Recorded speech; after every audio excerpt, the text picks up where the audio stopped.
Yung mga lods sa karimbasa na mumblema sa monobela mo, may papaling na or pag nag-high speed ka ay medyo nag-vibrate na at kumakanan at may pakabig na ang iyong motor. So nandito ako ngayon sa JC Moto Sniper para ipagawa ang ating knuckle bearing at ipacheck na nga sa kanila kung talagang palitin na at sira na.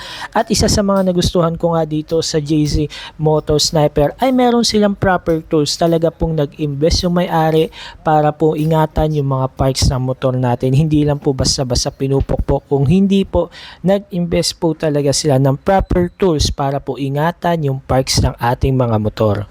After na nga matanggal yung mga luma kong bearing mga lods, ay eto pa nga ang kinagandahan dito sa JC Moto Sniper ay nilinis pa nga talaga nila yung aking tipos para po naman syempre maganda naman lagyan ng panibagong mga bearing yan mga lods. Eto na nga ang resulta ng paglinis at pag-is ng isa sa mekaniko ng JC Moto Sniper. Ayan na nga, kitang-kita nyo naman sa video na napakalinis na ng aking tipos mga lods. No, tanggal na yung mga kalawang niya. Isa nga sa kinagandahan talaga dito sa JC Moto Sniper ay nag-invest sila o nag-innovate sila ng mga proper tools para po hindi masugatan o ma-damage po yung ating mga parts ng motor.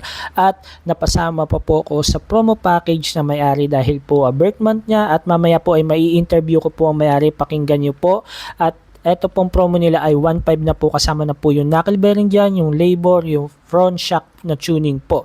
Yan po ang mga kasama po sa promo nila na 1.5. Kung ayaw nyo naman ng santal na bearing ay may na-offer pa po ang JC Moto Sniper ng ibang bearing at ilalagay ko po sa video ko. Eto po. Ito na nga ang kinalabasan na pagtanggal ng mga lumang bearing ko. Ito po ang taas at napakalinis at ito po yung baba ng paglalagyan ng ating knuckle bearing, 'di ba? Napakaganda. Ganyan magmahal at gumawa at quality ang JC Moto Sniper at hindi lang po basta-basta grasa, kundi high temp na grasa po ang nilalagay po nila sa ating mga knuckle bearing. So matibay po 'yan para po mas smooth at mas matagal po ang buhay ng grasa ng ating knuckle bearing sa ating mga motor.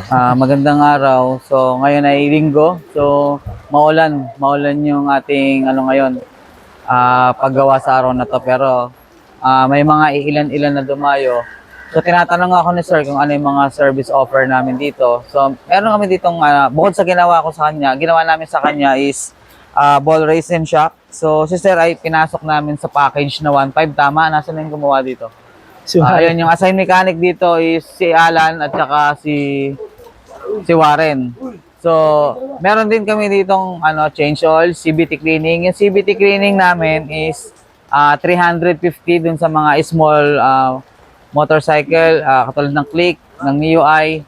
Then 450 kapag Aerox, NMAX, ADB, tsaka PCX. Then, meron din kami dito ang troubleshooting, throttle body cleaning. Yung throttle body cleaning namin, pinasok na namin yung sa PMS, which is 1,000 pesos kapag ang motor mo ay Click and MIUI 125. Then, nakalagay na dun sa video ni sir kung ano yung mga motor na kasama.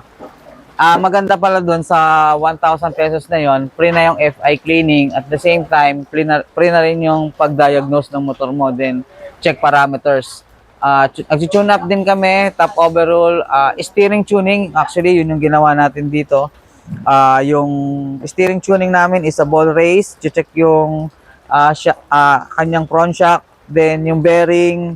Then titignan natin kung si sir ay meron ba siyang top box. Kasi sa top box, kapag nagda-drive kayo, kahit bago yung inyong ball race at saka shock, pero meron tayong tinatawag na aerodynamics kung saan yung pinaka top box ng owner ng motor is parang humaharang dun sa hangin, kaya parang nagbibigil. So, kailangan ma-explain nyo na maayos sa customer. Then, kailangan i-check din natin yung pinakagulong ng customer sa unahan at sa likod, kung deform ba siya o naka-perfect circle pa. Then, lately, nag-magneto repaint na rin kami tsaka cleaning. Para sa ganitong motor, 550 at saka sa Click. Then sa Aerox and NMAX, 750. Repaint na rin yun. Tapos, sa mga hindi nakakaalam, gumagawa rin kami dito ng power up line, electrical check-up at saka ng underglow. So lahat ng wiring namin dito, lahat ng dugtungan, nakahinang, naka-wire insulator. Then lahat dito almost parang perfectionist yung paggawa ng wiring. kung tawagin ay hybrid diagram. So makikita nyo sa mga lumang video ko, 4 years ago, sa wiring ako nakilala. Pero ngayon, tatawagin na tayong maintenance expert. Yun lang mga ka-sniper. Bye-bye! Yun, maraming salamat sa iyo, Lods. Yan po ang napaka-humble at napakabait na owner ng JC Moto Sniper. So, kung may mga katanungan pa kayo, another question, at nasagot naman ni Sir yung other services na ino-offer nila sa kanilang shop, you can message na lang po. Ilalagay ko po dito sa aking video ang FB page nila. Ito po, you can message na lang po directly. Kung may other question po kayo, inquiries po, i-message na lang po sila. Siyempre po, kasama po sa 1.5 na package o promo po nila ay yung pag-tuning po ng ating front shock. So hindi lang po yan tinanggalan ng fork oil, kung hindi nilinis pa po talaga nila yung parts ng ating front shock, yung inner tube at saka yung spring. So kung may papalitan dyan, another payment na yun. So ayun mga lods, sa mga gusto magpa-check ng mga bone racing nila and other services, pumunta na lang po kayo sa JC Moto Sniper at ilagay nyo na lang po sa Google Map ang JC Moto Sniper at pupunta na po kayo mismo sa shop nila. So mga lods, hanggang dito na lang po ang aking video. Kita-kits na lang po tayo sa mga susunod ko na vlog. Huwag nyo kalimutan na panoorin ang video ko. Syempre, i-share nyo na rin at mag-like kayo dyan and mag-comment kayo. Maraming salamat sa inyo. God bless sa inyong lahat.